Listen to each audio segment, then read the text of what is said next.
কুমিল্লা যৌথ বাহিনীর অভিযানে আটক যুবদল নেতা তৌহিদুল ইসলামের মৃত্যুর ঘটনায় ঢাকা বিশ্ববিদ্যালয়ে মানববন্ধন করেছেন শিক্ষার্থীরা।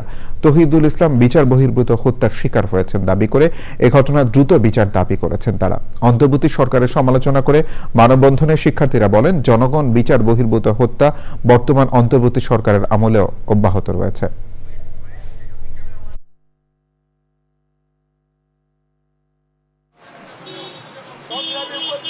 আমরা দেখতে পাচ্ছি 5 আগস্টের পর থেকেই নানা ধরনের বিচার বহির্ভূত হত্যাকাণ্ড একের পর এক চালিয়ে যাওয়া হচ্ছে। ইন্টারিম গভর্নমেন্টের অথর্ব মন্ত্রী ফেসবুকে পোস্ট দিয়ে বলে এই হত্যাকাণ্ডের নাকি বিচার করতে হবে। সে কি ফেসবুকে পোস্ট দেওয়ার মাধ্যমে উপদেষ্টা হিসেবে তার যে দায়িত্ব ছিল সেই দায়িত্ব থেকে দায় মুক্ত হতে চাই কিনা আমরা প্রশ্ন রাখতে চাই। আমরা আহ্বান জানাবো, অনতিবিলম্বে গুম খুন বন্ধ করুন।